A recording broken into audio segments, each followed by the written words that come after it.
Good morning students competitive इंग्लिशेर आरो एकटी important क्लासे चले एसेछि। दिस इज कमन एरर्स बा एरर कारेक्शन बा स्पटिंग एरर्स परपर दुटी क्लास दिচ্ছি যা স্ক্রিনশটের জন্য কয়েক সেকেন্ড সময় দিচ্ছি।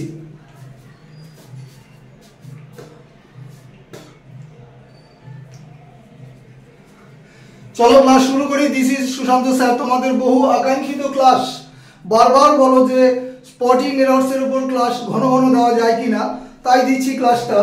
Upcoming WBCS, WBP, KP, MTS সমস্ত এক্সামের জন্য ইম্পর্টেন্ট।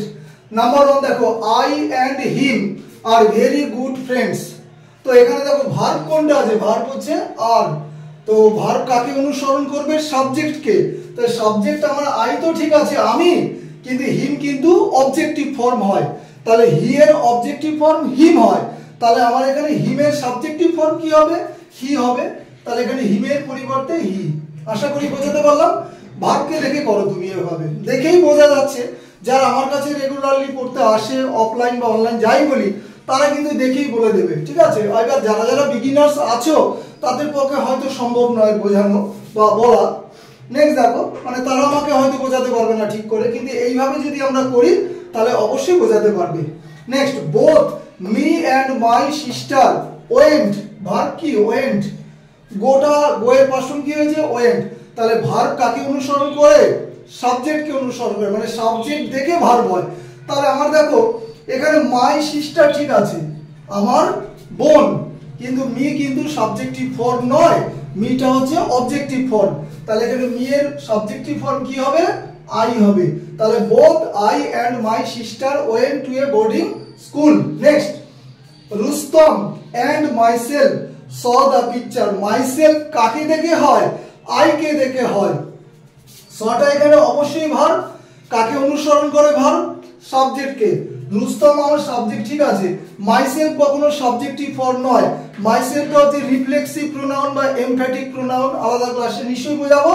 তাহলে এখানে মাইসেলফের পরিবর্তে কি হবে, আই হবে, কারণ আইটা হচ্ছে সাবজেক্টিভ ফর্ম। ভার্ব কাকে ফলো করবে, সাবজেক্টকে। তো সাবজেক্ট রুস্তম ঠিক থাকলো, মাইসেলফ কিন্তু ঠিক নয়, এখানে হয়ে যাবে I. Next, I and Tina will go to the market in the evening। এটা যে অ্যারেঞ্জমেন্ট অফ প্রোনাউন বা নাউন যাই বলি, আলাদা ক্লাস দিয়েছিলাম 1 2 3 2 3 1। আশা করি বোঝাতে পারছি। দেখো আমি এবং, তাহলে এটা কি ভালো অর্থে বোঝাচ্ছে, পজিটিভ অর্থে। আমি এবং টিনা সন্ধ্যাবেলা বাজারে যাব, কোনো নেগেটিভ মানে নয়। তাহলে পজিটিভ অর্থে যদি বোঝায় তাহলে আমার সিরিয়াল নাম্বার হবে 2 3 1। 2 মানে সেকেন্ড পারসন, এখানে সেকেন্ড পারসন তো আমার নেই, ইউ নেই, তাহলে 3 1। তাহলে 3টা নিশ্চয়ই এখানে টিনা হবে, মানে থার্ড পারসন, আর 1টা নিশ্চয়ই আই হবে। তাহলে এখানে আমার লাইনটা হওয়া উচিত এরকম, সেন্টেন্সটা টিনা এন্ড আই, বাদ বাকি যা আছে তাই। তাহলে 2 3 1 নিয়মে এটা হলো। Number 5, my uncle forced. আমার কাকা বাধ্য করেছিল।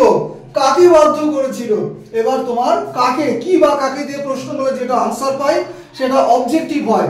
কাকে বাধ্য করেছিল, আমার বন্ধুকে এবং কাকে, আমাকে। তাহলে এখানে অবজেক্টিভ পার্ট হবে, আই এর অবজেক্টিভ কি হয়, মি হয়। তাহলে আমার কাকা বাধ্য করেছিল আমাকে, মানে আমার বন্ধুকে এবং আমাকে, to go to school. Next, it was him who came running into the class.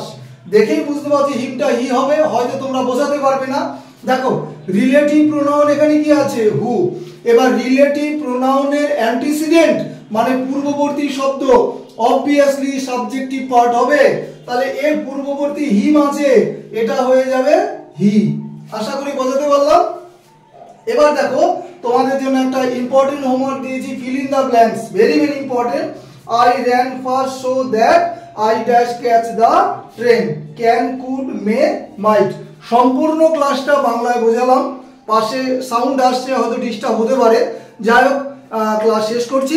Have a good day.